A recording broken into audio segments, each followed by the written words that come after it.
He wasn't my blood uncle. He was my biological aunt's brother-in-law.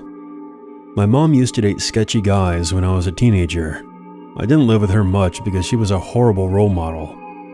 So my grandmother raised me for a big chunk of my life, and I am thankful for that because she taught me many values and how to be a lady. I later moved in with my father and stepmother and my half-siblings when I was around 15, and I had a wonderful life with them. But let's rewind the clock to when I was 14. At the time, I lived with my mother and her sleazy boyfriend named Dale. We were on the second story of a duplex. Her boyfriend had this friend who would come over occasionally, who looked just like the white guy from Jerky Boys. Same hair too. He always creeped me out because he kept staring at me, and I would always catch him in the act. My aunt lived down the block, and I would visit her quite frequently because she was one of those cool aunts. She was in her 20s, super fun, and had this 1969 Firebird convertible that she would drive around in and blast rock music. When I would visit her house, I would sometimes run into her brother-in-law. His name was Jeff, Uncle Jeff. He was renting out her basement. I kinda thought he was weird, but an okay guy. So one night at around 11:30, I was home by myself when I get a knock on the door. Our door had a square glass panel toward the top that was painted over, with a small peephole scratched into it. When I looked through, I could see that it was Jeff on the other side. I opened the door. "Oh, hey Jeff, what's up? Hey, is your mom or Dale home?" "No, mom's at work, and I don't know where Dale is." He then asked me to come downstairs because he wanted to talk to me. This didn't raise any red flags because I considered him family. I was also pretty timid and didn't like saying no to people, especially adults. So I follow him downstairs to the front porch. I see his car is parked and still running with the headlights on. Sitting in the passenger seat with the window rolled down was the other creepy guy I alluded to earlier, Jerky Boy. I paused. What's he doing here?" Hey, relax. We just want to talk. We wanted to ask you something." He began to gently guide me toward the car. My adrenaline began pumping, and all of a sudden, I felt something wasn't right. I stopped and pulled back a little, trying my best not to look scared. Jeff kept talking sweetly, running his finger up my shoulder to fix my spaghetti strap. "Oh, it's okay. Just come closer to me. There's no reason to be afraid." I pulled away politely and said, "Whatever it is you need to ask me, you can ask me right here." He kept trying to convince me just to come to the car and said that if I was too scared, I could just stand in front of the headlights. The second he said that, my stomach did a leap and my whole body started to feel electrically charged because I knew if I stood in front of the headlights, I would not be able to see, making it easy for one of them to grab me. At that very moment, I knew I was in a dangerous situation, so I started acting ditzy and dumb because I was afraid to let them know that I was onto them and that they were doing something that would land them in prison. And he would just grab me right then and there, cover my mouth, and drag me into the car so that I couldn't tell anyone. So I started to playfully joke around and said that I wasn't wearing shoes and that I didn't want to step in dog shit. I could see that Jerky Boy was now starting to come out of his car. Then I sprinted back upstairs, running as fast as I could and locking the door behind me. I was shaking so bad. Not a minute later, Jerky Boy is knocking on the door, and he's looking through the makeshift peephole. He starts saying that he needs to talk to my mom's boyfriend, Dale. I say that he's not here, so he stops knocking, but I don't hear him descending the stairs. 30 seconds after that, Jeff comes up and knocks. and is talking to me through the door, saying that he needed to talk to Dale, and then tries opening the door. However, it's locked. For the third time, I repeat that Dale wasn't there. "Oh, I'm sorry if we scared you, sweetheart. We just wanted to talk to you." That was bullshit. I was afraid that they were going to try to kick the door in, so I decided that I was going to try and sneak out the back. I walked toward the back door, and thank God I looked out the window first, because I saw the silhouette of Jerky Boy standing downstairs at the back door. So now, Jeff was at the front door, trying to sweet-talk me, and his friend was waiting out back. I know what you're probably thinking. Call the cops. I don't know why I didn't. I know it's stupid. I think it was because I was so naive and timid. Jeff was my uncle after all. I was also questioning myself and my own judgments, because Jeff kept reassuring me at the front door. So I returned to the front door, and Jeff is still there, telling me that he felt horrible for scaring me. I then tell him, trying my best to disguise any hint of fear in my voice, that everything was okay, and that I was so sorry that I got scared. I tried my best to placate him and convince him that I believed what he told me. They eventually left, and once the coast was clear, I snuck out and ran to a friend's house. I didn't tell them anything about what happened. I just said that I was scared and wanted to stay there until my mom got home. I did tell my mother about what happened, but nothing ever came of it. And thankfully I moved into my dad's house 45 miles away 3 months later. I never saw those two men again.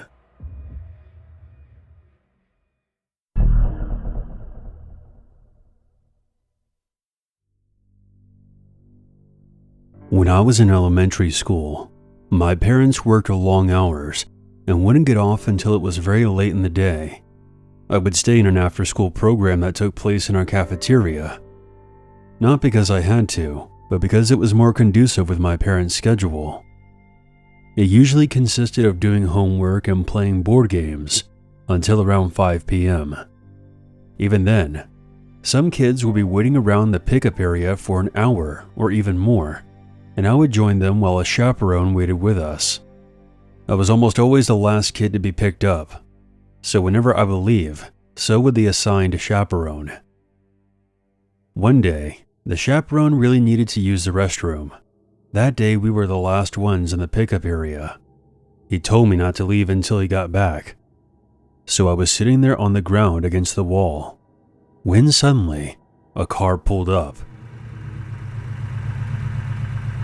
A bearded man in a flannel shirt and dark sunglasses lowered the passenger window and said, "Come on, let's go.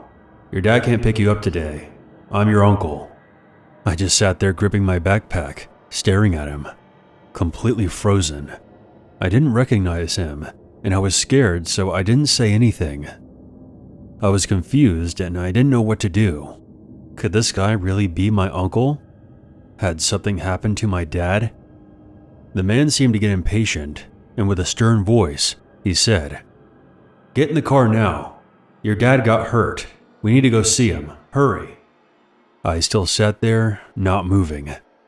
It was then that the chaperone returned, and as soon as he appeared, the car sped off. The chaperone wasn't able to get the license plate number and told my parents about it when they came to pick me up. From that day on, the school took extra precautions and assigned more chaperones to watch the children after school, which was a good thing. But I still wonder what would have happened if I believed him and naively went with him. He also must have been watching us for some time, because he showed up as soon as the chaperone left. This could have easily happened to a student who was younger than me, who wouldn't have known better. It's sad, but not everyone knows about stranger danger. Just watch your local news.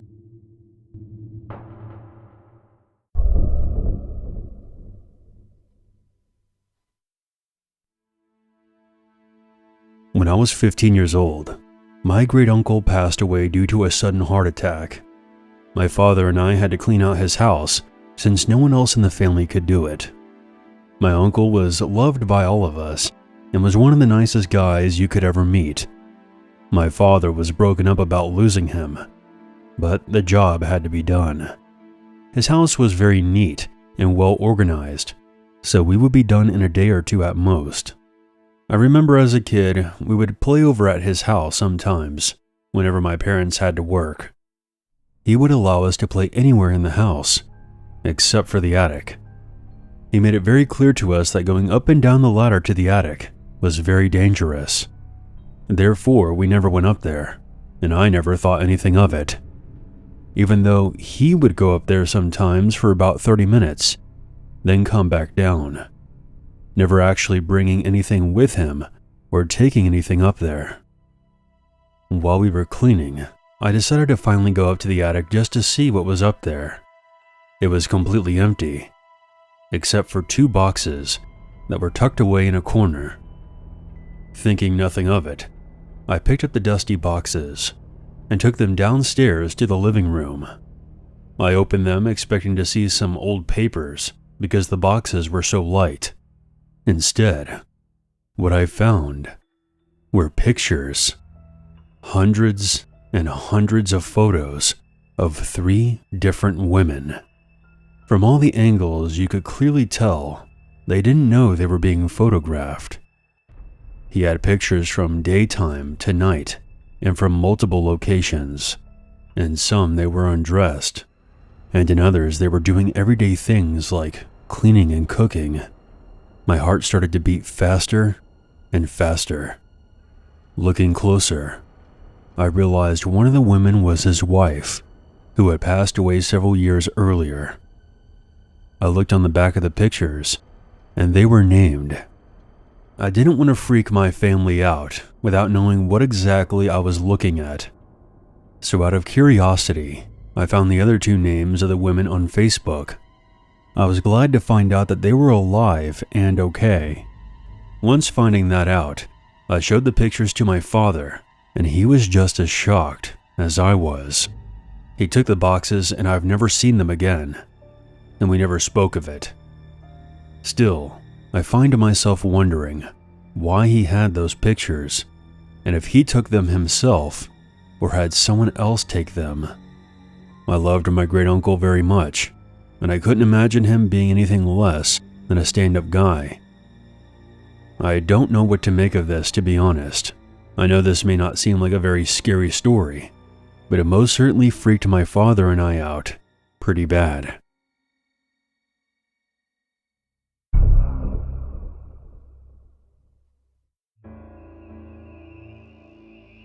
Before I begin, I'm from Russia. My English isn't that great, but I'll try my best. I was really struggling on whether or not I wanted to share this story because I am still disturbed and shaken up to this day. I grew up in a wealthy family. Both of my parents had enough money to get me into the best schools in Russia, and I remember going to many places during the summer breaks, and to this day, those are still my fondest memories. My parents had steady jobs, and they were mostly happy together. However, my father was never very fond of my mother's side of the family, especially my uncle and both of my grandparents. For whatever reason, they didn't get along with my dad.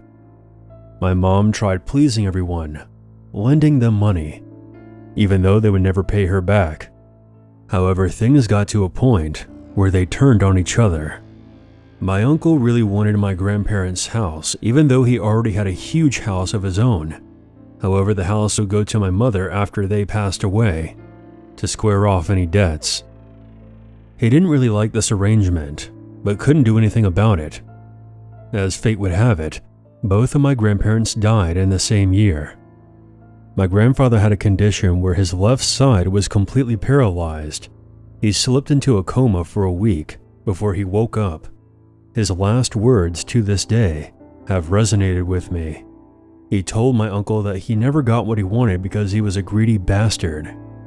A couple of hours later, my grandfather passed away. My grandmother's health deteriorated not long after that, My mother became very depressed after this and was diagnosed with breast cancer the next year. Thankfully, she is still alive today, but she is not the same as she used to be. She had to stop going to work because she couldn't handle the stress. My father tried opening up a new business because he made the mistake of listening to my cousin. My father was hesitant at first, but my mother convinced him to do it. Since she didn't have a job, this could be something that she could occupy her time with. My father invested a lot of money into opening up this new business. My cousin was also heavily involved and influenced my father in all his investments. By the time he finalized everything, our financial future depended on this business being successful. He was risking a lot. By this time I was in high school, while my sister was going to college. This was when the worst possible thing happened to my family.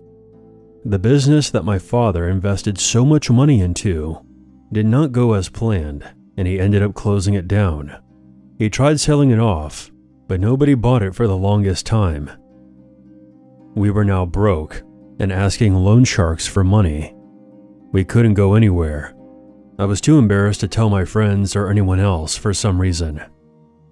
While all this was happening, my uncle had moved into my grandparents' house and would ignore my mom's calls, even though my grandparents' will clearly stated the house belonged to my mother. My uncle built a fence so that nobody could trespass. The police were no help at all, and we had no money to hire someone to help us move him out of there, and we also couldn't fight him in court. As bad as things were, the worst was yet to come. We ended up being evicted from our house, unable to pay our mortgage with most of our things now belonging to the loan sharks. I spent an entire week homeless in the winter with my parents, and if you know anything about Russia, it gets rather cold there. These were the most painful days of my life. We ended up staying at a shelter. My mother tried ending her own life a couple of times, but we would always intervene. No one wanted to help my family. Until one day I got a call from a childhood friend. Her name was Olga. Her family agreed to take me in until my parents got back on their feet. Olga's father had a close friend who was a lawyer and said that he would look into the case regarding my grandparents' house. My mother was the rightful owner, but the Russian police would not lift a finger until they had a court order, which would cost money, which is something we didn't have. That's how things work over here.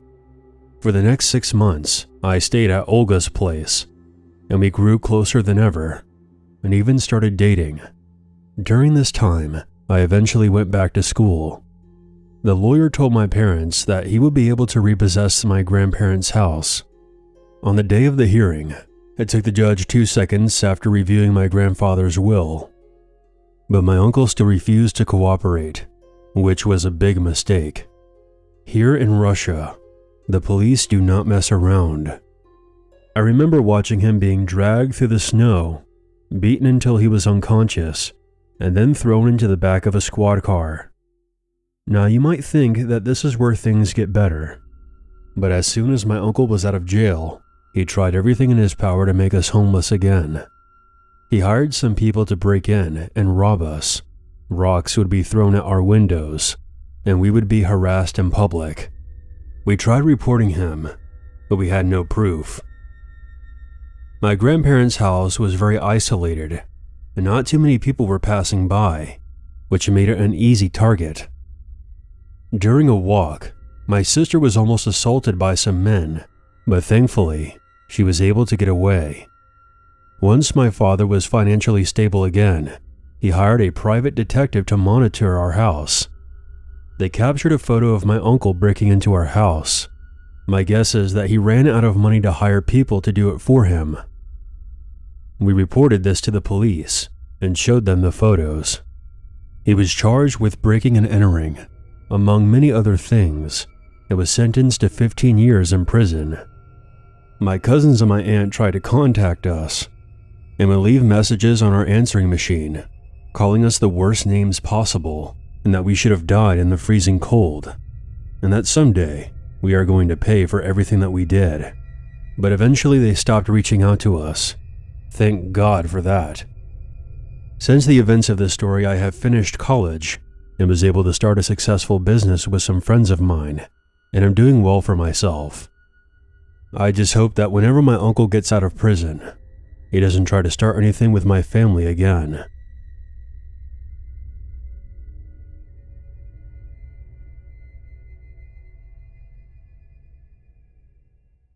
There's always a reason to be afraid.